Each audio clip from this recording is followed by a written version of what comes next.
Morning students. एक बेहतरीन platform Haryana nursing squad channel पर आप सभी का स्वागत है और यहां पर आप सभी को हरियाणा नर्सिंग ऑफिसर्स की जीएनएम एएनएम जो भी हैं एमपीडब्ल्यू जितनी भी जो भी इस तरह की कॉम्पिटिटिव एग्जाम्स होती हैं उन सभी के बारे में आपको सारी क्लासेज मिलेंगी। आपके नर्सिंग फाउंडेशन है, ओबीजी है, पीडियाट्रिक है, मेंटल हेल्थ है, मेडिकल सर्जिकल है, चाइल्ड हेल्थ नर्सिंग है, ऑल ओवर जितनी भी आपके कंपटीशन के अंदर आने वाले जितने भी क्वेश्चंस हैं उन सभी का बेहतरीन तरीके से आपको सॉल्यूशन प्लस आपके साथ साथ इनकी थ्योरी दी जाएगी। तो आप लोग देखते रहिए, नई नई जो वीडियो बनती हैं या जो भी आ रही है चैनल को सब्सक्राइब करो जिससे आपको नोटिफिकेशन मिले जब भी कोई नई वीडियो आए उसको आप देख पाएं। और हम उतना ही कंटेंट देते जितना एग्जाम में आता है, फालतू की नहीं पढ़ाते जैसे कि एम्स में इस तरह से कुछ डीपली पढ़ाते हैं। इस तरह से हम उतना ही कंटेंट देंगे आपको जो आपके लिए एक प्रकार से लायबल होगा, अच्छी तरह से जो आपके लिए इंपॉर्टेंट होगा और एग्जाम के रूप से देखा जाए तो सबसे ज्यादा कारगर सिद्ध होगा आपके लिए। और हमने पहले भी इस तरह की चीजें की हैं जिनके बच्चों को, काफी बच्चों को हमने ट्यूशन दिया है और इस तरह से वो आज हमारे सारे बच्चे लगे हुए हैं। तो आप आपका विश्वास जमाइए, हम आपको पूरा बेहतरीन तरीके से सारी चीजों के बारे में जानकारी देंगे। तो आज हम जो टॉपिक ले रहे हैं वो आपका वाइटल साइन होगा। सबसे पहला कौन सा होगा? वाइटल साइन नर्सिंग फाउंडेशन का। तो पहली बार हम आपके लिए हम इस तरह की चीजें लेके आ रहे हैं नर्सिंग फाउंडेशन में वाइटल साइन, जो कि सबसे ज्यादा इंपॉर्टेंट, सबसे ज्यादा महत्वपूर्ण जिससे क्वेश्चन पूछे जाते हैं। इसके अलावा आपको बता दूं, यही नहीं, यहां पे आपके एचएसएससी हो या अदर किसी और कोई एग्जाम हो, सभी एग्जामों में जो क्वेश्चन पूछे जाते हैं उस तरह की सारी चीजें आपको प्रोवाइड की जाएंगी।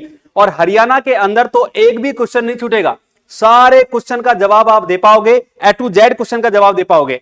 इसमें एक भी क्वेश्चन नहीं रहता है, जो भी आप हरियाणा की जो भी एग्जाम आती है उनमें से जो हम पढ़ाते हैं उनका एक भी क्वेश्चन बाहर नहीं जाता है।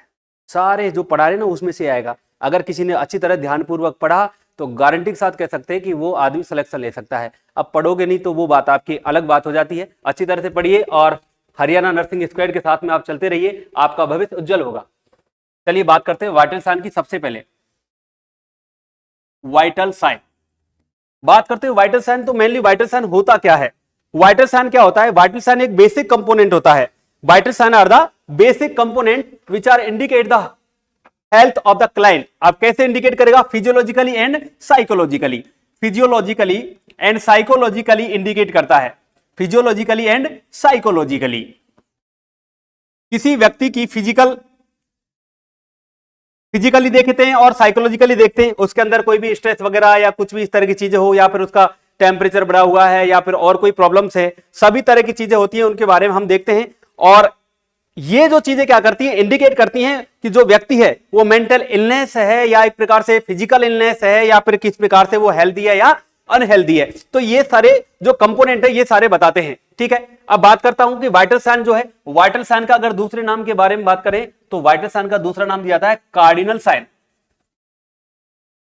कार्डिनल साइन, ये वाइटल साइन कार्डिनल साइन के नाम से जानते हैं इनको। और एक प्रकार से हम कह सकते हैं कि vital sign are absolutely necessary. Absolutely necessary, बहुत ज्यादा ये इंपॉर्टेंट होते हैं। यानी एक प्रकार से हम कह सकते हैं कि without vital sign are without vital sign body are not survive, यानी बॉडी सर्वाइव नहीं कर पाएगी। यानी कि व्यक्ति को जीवन जीने के लिए अगर जीवन जीना है तो ये सारी चीजें सुचारू रूप से यानी कंप्लीट रूप से चलनी चाहिए। कौन सी? आपके वाइटल साइन जो हैं। अगर मैं बात करूं कि वाइटल साइन जो होते हैं वो कौन कौन से होते हैं, सबसे पहले तो कंपोनेंट और कुछ इस तरह वाइटल साइन, इन दोनों को एक प्रकार से यह कहा जाता है कि कंपोनेंट और वाइटल साइन दोनों एक हैं। जैसे कंपोनेंट की बात करें तो कंपोनेंट कौन कौन से होते हैं? देखिए component TPR BP, temperature, pulse, respiration, blood pressure, pain और SpO2। एक प्रकार से ये सभी कंपोनेंट्स हैं, ये सभी वाइटल साइन हैं। 1 2 3 4 5 और 6। बच्चों बात करें अपने इसके अंदर तो सबसे ज्यादा एक प्रकार से देखा जाए तो वाइटल साइन से बहुत ज्यादा क्वेश्चन पूछे जाते हैं फंडामेंटल के। दूसरा आपके ये पूछ लिया जाता सीधे सीधे टेम्परेचर के बारे में। तीसरा आपसे अभी एक गत टाइम आपके पिछले टाइम एग्जाम SGPGI का एग्जाम हुआ था तो उसके अंदर पूछा गया था कि जो पेन है वो कितने नंबर का वाइटल साइन है। तो पेन कितने नंबर का है? 5 नंबर का है, यानी 5th नंबर का वाइटल साइन है। इस तरह से भी ये काफी बार पूछा गया है पेन के बारे में, तो इसका सीरियल नंबर हमें याद रखना है कि पहला कौन सा है, सेकंड कौन सा है, थर्ड, फोर्थ, फिफ्थ, सिक्स, जो भी है, इस तरह से किस किस तरह से ये देखने को मिलते हैं। तो इनका सीरियल हमें पता होना चाहिए कि कौन सा सीरियल यानी कौन सा कितने नंबर पे है, तो सीरियल भी हमें जरूर पता होना चाहिए। अब बात करता है, ये तो हो गया आपके कंपोनेंट। अब कुछ वाइटल ऑर्गन्स होते हैं बॉडी के, वाइटल ऑर्गन्स। तो वाइटल ऑर्गन्स के बारे में बात कर लेते हैं। वाइटल ऑर्गन्स, वाइटल ऑर्गन्स कौन कौन से हैं? देखिए, आपका है ब्रेन, जो सबसे ज्यादा इंपॉर्टेंट है।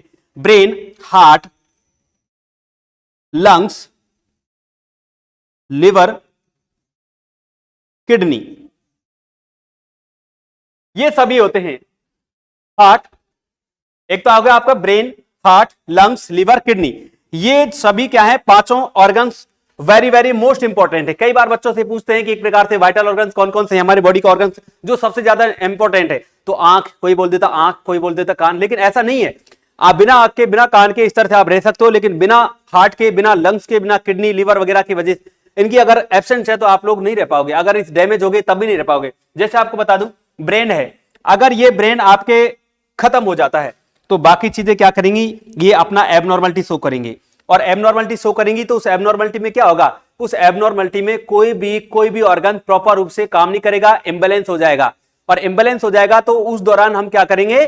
वहां पर आपकी बॉडी सर्वाइव नहीं कर पाती है। यानी जिस व्यक्ति का ब्रेन डेड हो जाता है उसके बाकी ऑर्गन्स अपने बैलेंस में काम नहीं करते हैं। ठीक है, जैसे एक प्रकार से जो ऑर्गन होता है, ऑर्गन क्या एक प्रकार से मास्टर है। ऑर्गन एक प्रकार से मास्टर है। मास्टर सबको एक प्रकार से कोऑर्डिनेट करके रखता है, सभी ऑर्गन्स को कोऑर्डिनेट करके रखता है सभी को। जैसे घर में पिताजी होते हैं ना, पिताजी क्या करते हैं? पिताजी सबको एक प्रकार से कोऑर्डिनेट करके रखते हैं। माँ बहन जो भी होती है घर में, जो भी छोटे बड़े भाई बहन होते हैं, सबको पिताजी ने बोल दिया ऐसे तो वैसे ही करता है। ऐसे ही ब्रेन जैसे बोल देता है, हार्ट को बोलता है या लंग्स को बोलता है, लीवर को बोलता है, जैसे तो वैसे ही करते हैं। ठीक है, अगर पिताजी नहीं है तो तुम्हें पता है फिर घर में गड़बड़ होती है, कभी कोई कुछ कर रहा है, कभी कोई कुछ कर रहा है। तो इस तरह की चीजें क्या है? एक प्रकार से ये आपका ब्रेन करता है, ब्रेन मेंटेनेंस रखता है एक प्रकार से। तो आपका ये बहुत ज्यादा इंपॉर्टेंट है, नहीं तो बॉडी सर्वाइव नहीं कर पाएगी और डेड हो जाएगी। दूसरी बात करें आपके हार्ट। हार्ट क्या करता है? हार्ट ब्लड को पंप करता है और बॉडी में सर्कुलेट करता है। और सर्कुलेट अगर ये कर रहा है तो वहां पर क्या है? वहां पर ब्लड है, और ये ब्लड क्या करता है? इस ब्लड के अंदर सारी चीजें भरी हुई होती हैं, ऑक्सीजन जो बहुत ज्यादा जरूरी है। अगर ब्रेन को 5 से 7 मिनट के लिए ऑक्सीजन नहीं मिले तो व्यक्ति की डेथ हो जाती है। अगर व्यक्ति को 5 से 7 दिन के लिए 5 से 7 मिनट के लिए अगर ऑक्सीजन की डेफिशिएंसी हो जाए तो वहां पर उसकी डेथ हो जाएगी। इसलिए ये क्या करता है? पूरे ब्लड को क्या करता है? पंप करता है। ये ब्लड को क्या करता है? पंप करता है। और जब ब्लड को पंप करता है तो पूरी बॉडी में एक सेल तक, पर्टिकुलर सेल्स यानी सभी सेल तक क्या होता है? सभी सेल्स तक वहां पर ऑक्सीजन पहुंचती है और इसी के द्वारा न्यूट्रिशन पहुंचता है, जिससे बॉडी क्या करती है? अपनी एनर्जी लेती है और अपना काम करती है। ठीक है, तो यहां पर हार्ट इस तरह से काम करता है। अगर ये काम नहीं करे तो आपको ऑक्सीजन न्यूट्रिशन वगैरह नहीं पहुंचेगा। ठीक है, कौन? आपका हार्ट। ठीक है, नेक्स्ट होता है लंग्स। लंग्स क्या करता है? ये CO2 को बाहर करवाने का काम करता है और क्या करता है? ऑक्सीजन को कंज्यूम करवाने का काम करता है। यानी बाहर से ऑक्सीजन आई और उसको ले लिया हमने और बॉडी के टिश्यू सेल तक ब्लड के द्वारा पहुंचाया जाता है। ठीक है, ये नहीं होगा तो वो जो काम हम बता रहे हैं वो नहीं होगा। लीवर आपके बहुत सारा डिटॉक्सिफिकेशन का काम करता है, इसके अलावा मेटाबॉलिज्म का काम करता है, स्टोरेशन का काम करता है, इसके अलावा फॉर्मेशन का काम करता है, बाइल वगैरह जिस तरह से है। ठीक है, ये बहुत सारे काम कौन कर रहा है? दूसरा, आप जो खाते हैं, कौन क्या खाते हैं? आप वो प्रोटीन खाते हैं, बड़ी बड़ी उस तरह बॉडी बनाने के लिए क्या खाते हैं? प्रोटीन खाते हैं। और भाई साहब, ये जो प्रोटीन होती है ना, ये प्रोटीन क्या करती है? ये प्रोटीन हमारे न्यू सेल्स बनाती है, और जब ये न्यू सेल्स बनाती है, उस सेल्स को बनाने के लिए हमें प्रोटीन चाहिए। प्रोटीन टू टेक किसमें? अमाइनो एसिड में। और भैया ये अमाइनो एसिड जो है, ये अमाइनो एसिड जो है आपके जो यूजफुल हो जाएगा, यानी आप काम ले लेंगे तो ये आपके एंड प्रोडक्ट में यूरिया में बदल जाए, उसमें अमोनिया में चला जाएगा। किसमें चल जाएगा? अमोनिया में चल जाएगा। और ये अमोनिया हमारी बॉडी के लिए एक जहरीली गैस है, एक प्रकार से बहुत ज्यादा, कैसी कहेंगे आपको बता दूं कि टॉक्सिक है एक तरह प्रकार से। ठीक है, तो अब इस टॉक्सिक को बॉडी में रहेगी, ये टॉक्सिक तो क्या करेगी? नुकसान पहुंचाएगी। तो नुकसान पहुंचाने के बजाय बॉडी के लिए हम क्या करते हैं? एक प्रकार से क्या होना चाहिए? यानी उसको लेस टॉक्सिक होना चाहिए। तो लेस टॉक्सिक के लिए हम क्या करते हैं? ये जो हमारा लीवर है ना, ये भाई साहब बहुत काम की चीज है। तो ये काम की चीज क्या करती है? इस यूरिया को, इस अमोनिया को यूरिया साइकिल के द्वारा, इस अमोनिया को यूरिया साइकिल के द्वारा किस में कन्वर्ट कर देगा? यूरिया में कन्वर्ट कर देगा। किस में कन्वर्ट कर देगा? यूरिया में कन्वर्ट कर देता है, जिससे क्या करती है? और वो किडनी उसको उठा करके बॉडी से बाहर कर देती है। इस प्रकार से बदल देते हैं। अगर अब देखो, ये तो हो गया किसका? आपके लीवर का। अब लीवर के बाद में आता है आपकी किडनी, और किडनी क्या करती है? अब इस यूरिया को जो अमोनिया को यूरिया में बदला था लीवर ने, और यूरिया को बाहर कौन कर रही थी? किडनी बाहर कर रही थी। अब इसने क्या किया? इसने एक काम किया, और इसने क्या काम किया? इसने एक ही काम किया कि जब उसने देखा कि यूरिया में तो बदल रहा है, लेकिन किडनी क्या है? किडनी प्रॉपर रूप से काम नहीं कर रही है। किडनी जब प्रॉपर रूप से काम नहीं करेगी तो याद रख लेना, इस तरह से जब काम नहीं करेगी तो यहां पर क्या होगा? यहां पर आपका जो यूरिया है, जो यूरिया होगा वो वापस से अमोनिया में कन्वर्ट हो जाएगा। वापस से किस में कन्वर्ट हो जाएगा? अमोनिया में कन्वर्ट हो जाएगा। यानी कि यूरिया पहले तो किसके द्वारा बाहर कर दिया जा रहा था? किडनी के द्वारा। किडनी के द्वारा बाहर कर दिया जा रहा था, एक्सक्रीट आउट किया जा रहा था। ठीक है, अब क्या हो गया? अब एक प्रकार से ये वापस से किडनी खराब है, ये डैमेज हो गई है। किडनी क्या हो गई है? डैमेज हो गई है। डैमेज हो गई है तो होगा क्या यहां पर? यहां पर जो आपका जो यूरिया है ये भाई साहब दोबारा से किस में चला जाएगा? अमोनिया में चला जाएगा। और जब ये अमोनिया में जाएगा तो फिर से क्या करेगा? आपकी बॉडी के इंटरनल टिश्यूज जो हैं उनके अंदर ब्लीडिंग कॉज कर देगा, अंदर से ब्लीडिंग हो सकती है। ऐसे बहुत सारे काम करता है। कहने का मतलब ये इंपॉर्टेंट है, मैं आपको सिर्फ और सिर्फ ये समझाना चाह रहा हूं। ठीक है, तो एक प्रकार से ब्लीडिंग वगैरह कर देगा, तो किडनी भी हमारी इंपॉर्टेंट है।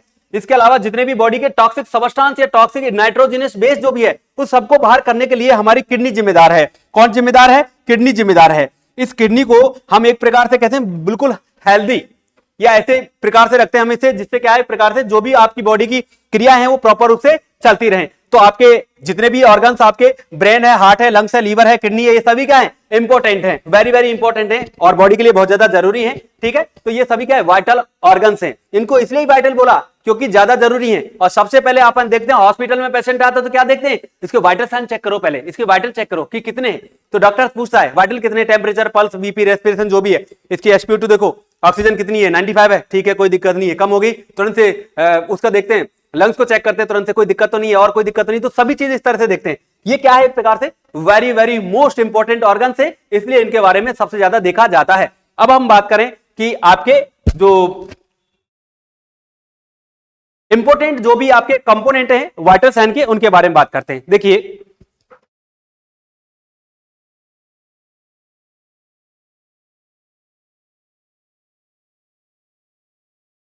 चलिए बात करते हैं। सबसे पहले आपने देखा था कंपोनेंट कौन कौन से थे? कंपोनेंट्स थे आपके टेम्परेचर। सबसे पहला कंपोनेंट आपका टेम्परेचर था, और इस टेम्परेचर के बारे में हम बात करेंगे। ठीक है, तो टेम्परेचर क्या होता है? एक्चुअली टेम्परेचर के बारे में बात करें तो टेम्परेचर क्या होता है? टेम्परेचर की अगर डेफिनेशन बात करें तो डिग्री ऑफ हीट क्या होती है? Degree of heat which are maintain by the body. क्या होती है? Degree of heat. Degree of heat which are maintain by the body, body के द्वारा मेंटेन की जाती है। डिग्री ऑफ हीट उसको बोलते हैं, यानी हम बोल सकते हैं प्रोडक्शन ऑफ हीट या फिर लॉस ऑफ हीट। हम इस टेम्परेचर को इस तरह बोल सकते हैं, loss of heat and production of heat. Production of heat, loss of heat and production of heat is known as the temperature. Temperature बनना और कम होना, यानी जेनेसिस होना और लाइसिस होना, उसको अपन क्या बोल रहे हैं? टेम्परेचर बोल रहे हैं। दूसरी बात अगर हम बात करें यहां पर कि टेम्परेचर नॉर्मल कितना होता है, तो बच्चों नॉर्मल टेम्परेचर जो होता है 98.6 डिग्री फ़ारेनहाइट, ये होता है आपके नॉर्मल टेम्परेचर। अगर मैं बात करूं इसके अंदर सेल्सियस में, तो सेल्सियस में होता है 37 डिग्री सेल्सियस। कितना होता है? 37 डिग्री सेल्सियस होता है। अब अगर मैं टेम्परेचर की यहां पर आपसे बात कर लूं तो टेम्परेचर में यहां पे आप देखेंगे कि टेम्परेचर कितने टाइप का होता है। तो बच्चों टेम्परेचर होता है दो टाइप का मेनली। अब दो टाइप का टेम्परेचर कौन कौन सा होता है? तो two types temperature. Two types कौन कौन से? एक तो होता है आपका कोर टेम्परेचर, कोर टेम्परेचर। दूसरा होता है आपके surface temperature. Surface temperature, core temperature और सरफेस टेम्परेचर। बच्चों कोर टेम्परेचर की अगर मैं बात करूं तो ये टेम्परेचर कौन सा होता है? Internal body tissue, internal body tissue या इंटरनल बॉडी ऑर्गन्स का जो टेम्परेचर होता है उसे बोलते हैं हम कोर टेम्परेचर। तो हम क्या देंगे? Internal body tissue, internal body tissue and organs, ऐसे हम बोल सकते हैं टेम्परेचर। इनका टेम्परेचर जो होगा उसको हम क्या बोल देंगे? उसको क्या बोल देंगे हम? Core temperature. अब कितना होता है ये भी आपको पता होना चाहिए। तो कोर टेम्परेचर आपके अंदर की बॉडी का टेम्परेचर कितना होता है 38 डिग्री सेल्सियस होता है, 38 डिग्री सेल्सियस होता है। कितना होता है 38 डिग्री सेल्सियस होता है। तो बॉडी का टेम्परेचर अगर इंटरनल बॉडी की टेम्परेचर की बात करें तो कितना होता है आपके 38 डिग्री सेल्सियस होता है। उसको हम बोलते हैं कोर बॉडी टेम्परेचर। क्या बोलते हैं core body, CORE core body temperature. Next आता है आपकी सरफेस टेम्परेचर। सरफेस एरिया का जो बाहरी एक्सटर्नल बॉडी का जो टेम्परेचर है हम बोल देंगे एक्सटर्नल टेम्परेचर या एक्सटर्नल बॉडी टेम्परेचर या सरफेस बॉडी टेम्परेचर।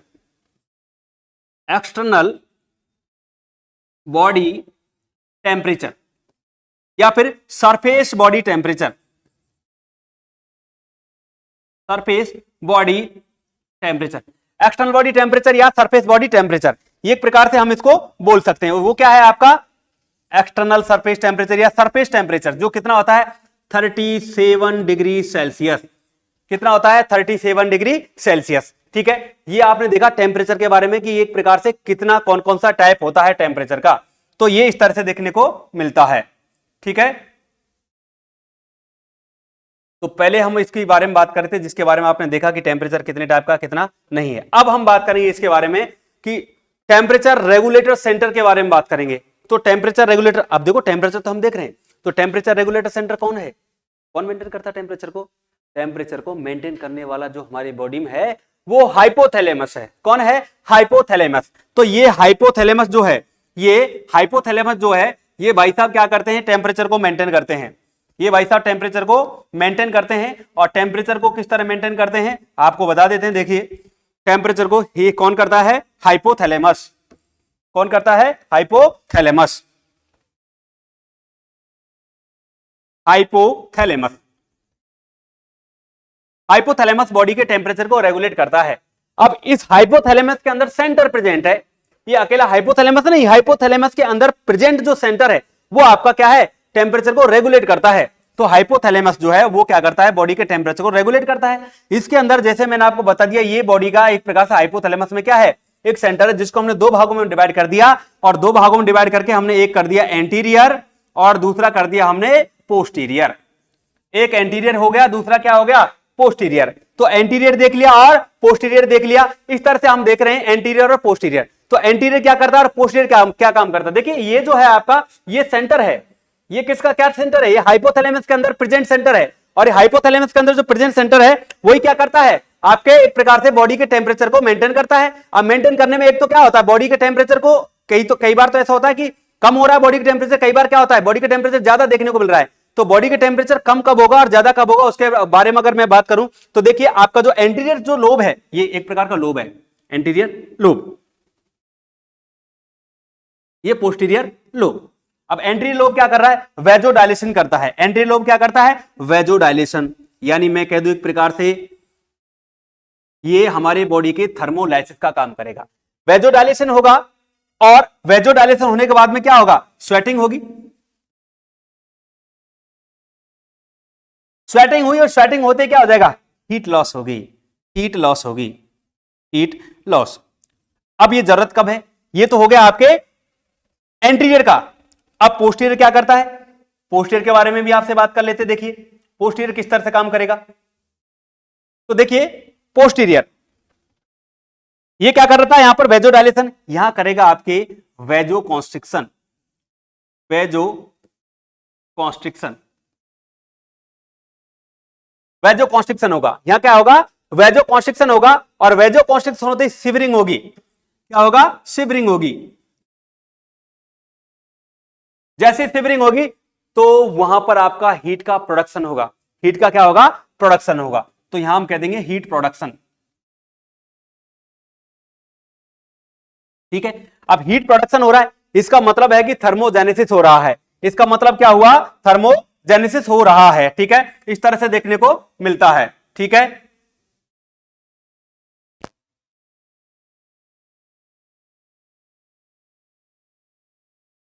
तो आपने देखा यहां पर थर्मोजेनेसिस और थर्मोलाइसिस किसके द्वारा हो रहे हैं? हमारा जो एक प्रकार से ये आपका हाइपोथैलेमस जो है उसके अंदर प्रेजेंट जो लोब है, इस लोब के दो भाग एंटीरियर पोस्टीरियर, और एक कर रहा है आपके एंटीरियर वाला। तो क्या काम कर रहा है? एंटीरियर वाला काम कर रहा है आपके किसका? वेजोडाइलेशन का, यानी मैं कह दूं एक प्रकार से थर्मोलाइसिस का काम कर रहा है। थर्मोलाइसिस, जबकि आपका जो पोस्टीरियर लोब है वो क्या कर रहा है, थर्मोजेनेसिस। क्या कर रहा है, थर्मोजेनेसिस, यानी हीट बना रहा है। क्या बना रहा है, हीट बना रहा है। अगर ये देखो अब कैसे बनाएगा और कब बनाएगा, क्या होता है एक्चुअली, आप देखो गर्मी के दिनों की बात करें हम, ठीक है, तो गर्मियों में क्या होता है, गर्मियों में हमारी बॉडी को ठंड चाहिए थोड़े बहुत, ठीक है, बहुत ज्यादा गर्मी होती है पहले से बॉडी को चारों तरफ एनवायरमेंट के अंदर, तो अब उसको चाहिए तो क्या करेगा, बॉडी ज्यादा टेम्परेचर में ऐसे हो जाती है, और ज्यादा टेम्परेचर होगा तो क्या होगा, उस टेम्परेचर के दौरान बहुत ज्यादा गर्मी लगती है, और गर्मी के दौरान हमारी बॉडी क्या करती है, अब बॉडी का टेम्परेचर बढ़ा है तो बॉडी टेम्परेचर को ज्यादा नहीं सहेगी, क्या करेगी, हाइपोथैलेमस वाला जो पार्ट है, कौन सा, एंटीरियर पार्ट, वो क्या करेगा, थर्मोलाइसिस करेगा, यानी बॉडी का टेम्परेचर बढ़ता जा रहा है बाहर के टेम्परेचर की वजह से, तो तुरंत से एक्टिवेट होगा, और एक्टिवेट होते ही वेसल्स क्या होंगे, डायलेट हो जाएंगे, ऐसे वेजो डायलेशन, यानी कि ये इस तरह की क्या है आपकी वेसल्स है। अब ये इस तरह की वेसल्स पहले थी, और आप देखना अब वो वेसल्स ऐसी चौड़ जाएगी, इसको बोल देंगे वेजो डायलेशन, इसको वेजो डायलेशन कहते हैं अपन, ठीक है, ये वेजो डायलेशन है। और ये कब हो रहा है, जब लाइसिस हो रहा है, जब लाइसिस हो रहा है, यानी कि जब बॉडी से बहुत ज्यादा टेम्परेचर क्या हो रहा है, लाइसिस हो रहा है, तो उस दौरान हम कह देंगे कि यहां पर क्या हो रहा है, बॉडी का टेम्परेचर जा रहा है, यानी गिर रहा है वेजो डायलेशन की वजह से, और स्वेटिंग होना स्टार्ट हो जाएगी, स्वेटिंग होना स्टार्ट हो जाएगी, स्वेटिंग होना, पसीना, जैसे टेम्परेचर में आप जाओगे तो क्या होगा, पसीना आएगा कि नहीं आएगा, बॉडी का टेम्परेचर बढ़ता है तो, बॉडी का टेम्परेचर बढ़ता है तो तुरंत से बॉडी के अंदर से वेजो डायलेशन करवाता है हाइपोथैलेमस का एंटीरियर पोर्शन, और वो जब वो क्या करवाता है, जब वेजो डायलेशन करवाता है तो पसीना आता है, और पसीना आते बॉडी ठंडी हो जाती है, और ठंडी होते ही फिर बॉडी टेम्परेचर मेंटेन हो जाता है, और आप आराम से रहते हैं, ठीक है कि नहीं, वो होता है एक प्रकार से थर्मोलाइसिस।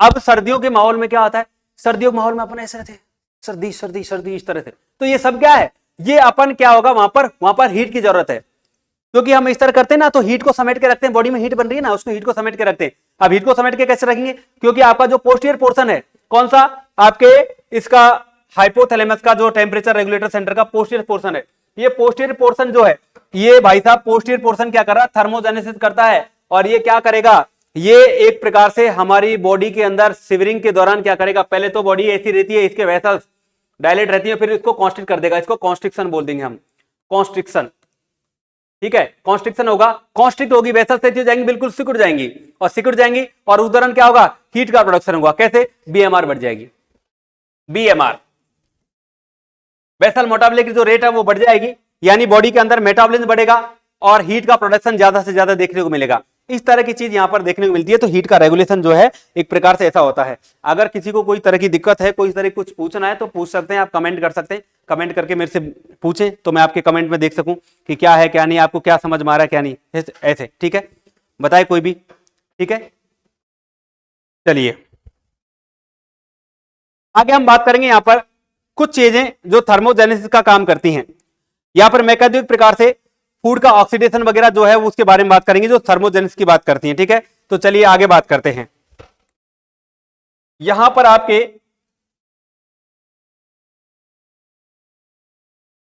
थर्मोजेनेसिस, थर्मोजेनेसिस, अब थर्मोजेनेसिस क्या है, प्रोडक्शन ऑफ हीट, थर्मोजेनेसिस क्या है, production of heat, production of heat, heat का बनना ही क्या कहला रहा है, थर्मोजेनेसिस कहला रहा है, और हीट का लॉस क्या कहला रहा है, थर्मोलाइसिस कहला रहा है, ठीक है। तो हम यहां बोल रहे थर्मोजेनेसिस, और थर्मोजेनेसिस क्या होता है एक प्रकार से हम देखते हैं कि production of the heat is known as the thermogenesis. अब कौन कौन सी कंडीशन में होगा थर्मोजेनेसिस, तो हम कह देंगे oxidation of food, oxidation of food, oxidation of food की बात करें तो फूड का ऑक्सीडेशन जो होता है, कार्बोहाइड्रेट हुआ, आपके फैट हुआ, इसके अलावा आपके क्या रहा, प्रोटीन हो गई, ठीक है। तो आपके कार्बोहाइड्रेट जो होता है, कार्बोहाइड्रेट 1 ग्राम ऑफ कार्बोहाइड्रेट, इसको मैं इससे इंडिकेट कर रहा हूं कार्बोहाइड्रेट को, ठीक है, कितना देता है, 4 किलो कैलोरी देता है, कितना देता है, 4 किलो कैलोरी देता है। जबकि हम बात करेंगे और आपके 1 ग्राम प्रोटीन, 1 ग्राम जो प्रोटीन होगी वो 1 ग्राम प्रोटीन क्या करेगी, वो भी कितनी देगी, 4 किलो कैलोरी देगी, 4 किलो कैलोरी देगी। और आपके आगे आता है फैट, 1 ग्राम फैट कितना देता है, कमेंट करके बताएं, 1 ग्राम फैट का क्या देता है, 9 किलो कैलोरी, 9 किलो कैलोरी। जबकि अगर हम बात करें यहां पर देखा आपने कार्बोहाइड्रेट 4 किलो कैलोरी दे रहा है और प्रोटीन का 1 ग्राम कितना दे रहा है, 4 किलो कैलोरी, जबकि जो आप फैट दे रहे हैं, फैट सबसे ज्यादा मोर एंड मोर सबसे ज्यादा एनर्जी देता है। फैट क्या करता है, बहुत ज्यादा एनर्जी प्रोवाइड करवाता है, 9 किलो कैलोरी। अब आपका वाटर आता है, वाटर कितना देता है, वाटर देता है 580 कैलोरी, ठीक है, किलो कैलोरी नहीं, 580 कैलोरी। ये सभी प्रोवाइड करवाता है। कौन करवाता है, आपके ऑक्सीडेशन फूड, इसकी वजह से ऐसा देखने को मिलता है। ये सभी है। इसके अलावा और क्या क्या है जो आपके ऑक्सीडेशन ऑफ फूड करवाएंगे, तो और आपके अंदर एक्सरसाइज है। नेक्स्ट आता है आपके एक्सरसाइज। पहला था आपके ऑक्सीडेशन ऑफ फूड, दूसरा आपका आता है एक्सरसाइज, ठीक है, दूसरा आपके आता है एक्सरसाइज। एक्सरसाइज, अब एक्सरसाइज से कैसे होगा भाई साहब, आप जब क्या करते हो, बहुत ज्यादा दौड़ करते हो, काम करते हो, बहुत ज्यादा भाग दौड़ करते रहते हो, ज्यादा से ज्यादा आप क्या करते हो, मूव करते हो, और ज्यादा इस तरह की मेहनत करते हो, चाहे घर में करें, चाहे आप किसी तरह से आप बाहर जाएं, या एक प्रकार से वर्कआउट कर रहे हैं, तो उस दौरान क्या होगा, बॉडी को जरूरत होती है किसकी, काम करेंगे तो भैया सैलरी चाहिए, और सैलरी चाहिए तो ऐसे हमारी बॉडी काम करती है, बॉडी काम करती है, इसको भी सैलरी चाहिए। सैलरी क्या चाहिए, इसको चाहिए ऑक्सीजन और न्यूट्रिशन, ग्लूकोज चाहिए। तो अब क्या करेंगे एक्सरसाइज के दौरान, ऐसा नहीं हम खा पी के खूब जबरदस्त गए हैं, ऐसा तो है नहीं, है क्या, हमने खा तो रखा है, लेकिन हमने पहले खाया था और वो ग्लाइकोजन के रूप में स्टोर हो रखा था। कैसे, ग्लाइकोजन के रूप में स्टोर हो रखा था। अब स्टोर हो रखा था, ये ग्लाइकोजन के रूप में जो स्टोर हो रखा था, इसको क्या करता है, ग्लूकागोन हार्मोन, ग्लूकागोन हार्मोन क्या करता है, इसको, इस ग्लाइकोजन को किस में बदल देगा, इस ग्लाइकोजन को किस में बदल देगा, इस ग्लाइकोजन को बदल देगा ग्लूकोज में, और बॉडी के अंदर ग्लूकोज मेंटेनेंस हो जाएगा और बॉडी को मिलता रहेगा। ऐसा होता रहता है। तो बार बार आप दौड़ेंगे करेंगे तो आपको क्या चाहिए, आपको चाहिए किसी प्रकार का क्या चाहिए, न्यूट्रिशन चाहिए। हम कई बार क्या करते हैं, खाना नहीं खाते हैं और बिना खाए पिए रह लेते हो। आप कैसे रह लेते हो, आपने कभी विचार किया है, ऐसा विचार करना चाहिए, ठीक है। तो मैं आपको बता दूं, बिना खाए पिए कैसे रह लेते हो आप। जैसे आपने क्या किया, अभी आपने बॉडी के लिए 5 ग्राम अगर एनर्जी की जरूरत थी, और उस दौरान आपने क्या किया, आप आधा किलो खा गए, क्या जलेबियां खा गए, उसमें बहुत सारी वो है एनर्जी है, ग्लूकोज वगैरह है, इस तरह शुगर वगैरह है, ठीक है। तो आपने क्या किया, वो खा लिया। अब उसमें मैं कह दूं, जैसे जनरली अगर आपको एग्जांपल दूं, तो वहां पर क्या था, आपको 5 ग्राम एनर्जी की जरूरत थी, जबकि उनके अंदर जो आपने खाया था उसके अंदर कितनी हो गई, 50 ग्राम एनर्जी, 50 ग्राम, या मैं बोल दूं आपके एक प्रकार से 250 ग्राम एनर्जी, कुछ भी लगा लो इस तरह से एग्जांपल के तौर पर, ठीक है। अब इस तरह की एनर्जी होगी, और आपने क्या किया, इतना तो आपने क्या किया, इनटेक किया है, इतना तो आपने इनटेक किया है, जबकि आपको रिक्वायरमेंट जो थी, जो रिक्वायरमेंट थी वो कितनी थी, 5 ग्राम की थी, ठीक है। अब आपने खा लिया, खा लिया तो क्या होगा, ये भाई साहब 5 ग्राम तो बॉडी में यूज हो जाएगा, लेकिन 245 ग्राम कहां जाएगा, ये 245 ग्राम आपकी बॉडी में इंसुलिन क्या करता है, इस ग्लूकोज को, इंसुलिन क्या करता है, इस ग्लूकोज को किसमें किस कर देता है, ग्लाइकोजन में, हमारी बॉडी में फैट के रूप में जमा कर देता है। ग्लाइकोजन को ग्लाइकोजन के रूप में हमारी बॉडी में फैट के रूप में जमा कर देगा, और फैट के रूप में जब जमा कर देगा तो ये बाद में काम आता है, ये बाद में क्या होता है, काम आता है। और बाद में काम किस तरह से आता है, बाद में जब हम कोई भी इस तरह से खाते पीते नहीं हैं, जब कुछ भी नहीं खाते हैं, तो उस दौरान हमारी बॉडी क्या करती है, इस ग्लाइकोजन के रूप में स्टोर को क्या करता है, ग्लूकागोन किसमें बदल देता है, ग्लूकोज में, और बॉडी काम करती है। तो इस तरह से एक्सरसाइज के दौरान क्या होता है, हीट का प्रोडक्शन होता है, आपके मेटाबॉलिज्म बढ़ जाता है, और बहुत सारे कीटन बॉडी में बनते हैं, बहुत सारी चीजें देखने को मिलती है, ठीक है। इस तरह से आपने देखा कि यहां पर क्या होता है, एक प्रकार से एक्सरसाइज के दौरान आपके हीट का प्रोडक्शन देखने को मिलता है, क्योंकि मसल्स काम करती है ना, एक्टिविटी करती है, तो ये चीज जरूर होंगी, ठीक है। आगे नेक्स्ट बात करते हैं, आपके ऑक्सीडेशन ऑफ फूड देखा आपने। ऑक्सीडेशन ऑफ फूड के बारे में अगर हम बात करें नेक्स्ट आगे, तो देखिए ऑक्सीडेशन फूड हो गया, एक्सरसाइज होगी। अब आते हैं स्ट्रॉन्ग इमोशंस। स्ट्रॉन्ग इमोशंस भी क्या करती हैं, स्ट्रॉन्ग इमोशंस भी हमारे हीट का प्रोडक्शन करती हैं। कौन करती हैं, स्ट्रॉन्ग इमोशंस। स्ट्रॉन्ग इमोशंस यानी बॉडी को जरूरत पड़ेगी, एंजाइटी, एंगर, लाफिंग, ये सभी क्या है, स्ट्रॉन्ग इमोशंस है, ठीक है। ये इमोशंस में आते हैं, ठीक है। एंजाइटी, आप देखो जब घबराहट होती है ना, आपको एंजाइटी होती है, उस दौरान आप देखा होगा परस्पायरेशन होता है, पसीना आता है। क्यों आता है पसीना, क्योंकि बॉडी का टेम्परेचर बढ़ रहा है, बीएमआर बढ़ गई थी एंजाइटी के दौरान, बहुत ज्यादा आपकी क्या बन गई, बहुत ज्यादा आपके अंदर हीट बन गई। उसको कम करने के लिए क्या करता है, ये सरफेस बॉडी टेम्परेचर को कम करने के लिए परस्पायरेशन होता है, तभी तो आपको पसीना आ जाता है, घबराहट होती है तब। तो एंजाइटी, ठीक है। और एंजाइटी के साथ में आपको बता दूं, एक आपके लाफिंग, बहुत ज्यादा हंस रहे हो, बहुत ज्यादा हंस रहे हो, तो ये भी तब भी इस तरह से देखने को मिलेगा, ठीक है, इस तरह से लाफ। लाफ के दौरान जब आप हंस रहे हैं तब ऐसा देखने को मिलता है। दूसरा आपके क्या होता है, एक प्रकार से फियर, फियर और एंजाइटी, फियर जो भी है, इस तरह की चीजें होती हैं। ये सब क्या है आपके, एक है आपके एंगर, गुस्सा करना, ये भी क्या एक प्रकार से स्ट्रॉन्ग इमोशंस के अंदर है।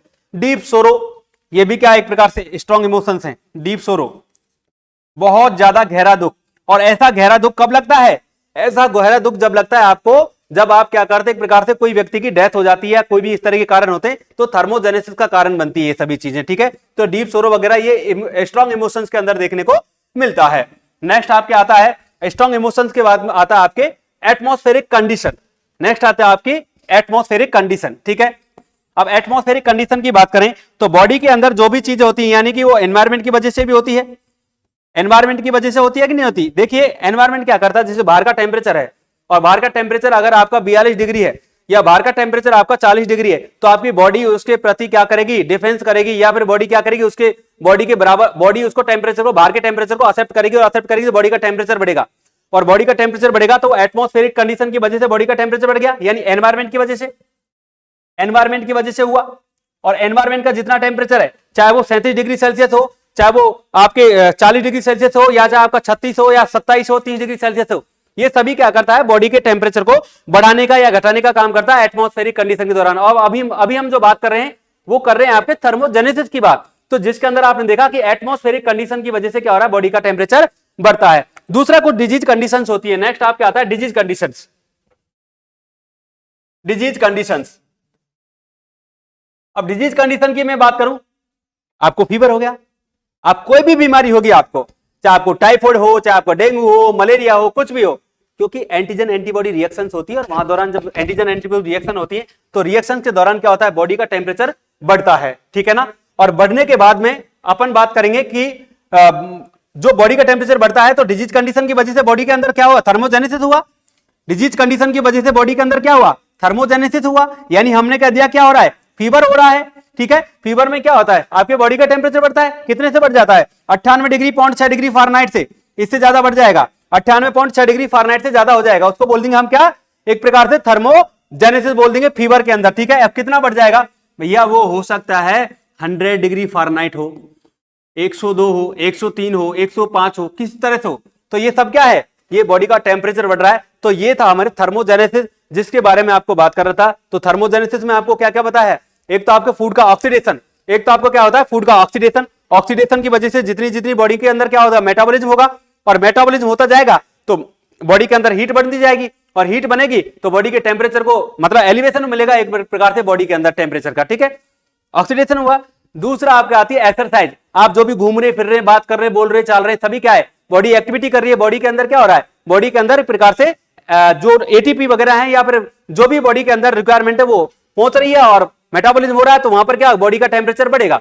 दूसरा आपने नेक्स्ट जो पढ़ा था वो पढ़ा आपने स्ट्रॉन्ग इमोशंस। जब ये स्ट्रॉन्ग इमोशंस होती हैं आपके, एंगर, गुस्सा वगैरह जो भी आपके, एंजाइटी वगैरह, ये सभी चीजें जो क्या कर रही है, आपके बॉडी का टेम्परेचर को बढ़ाती है।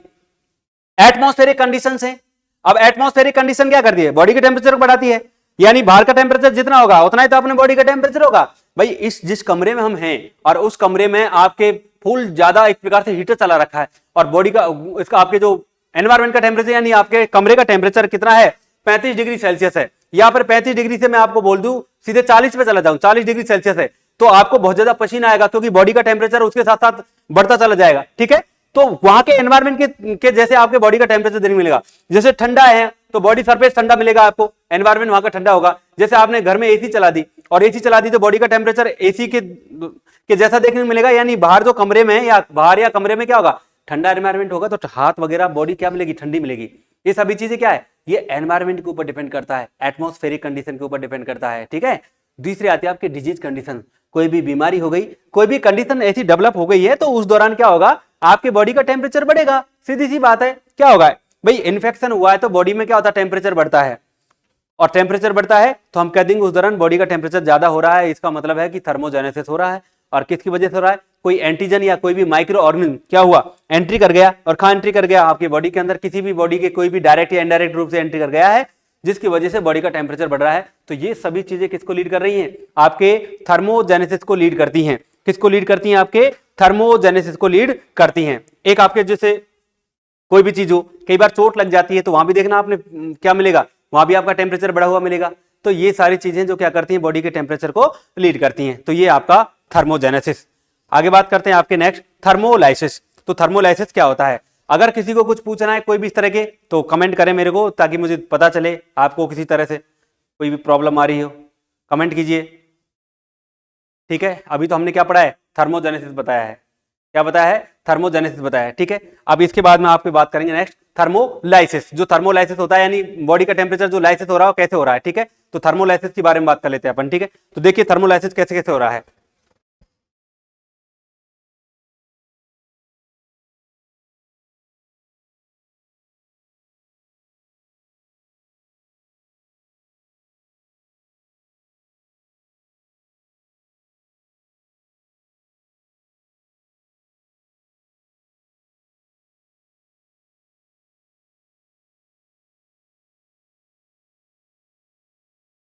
थर्मोलाइसिस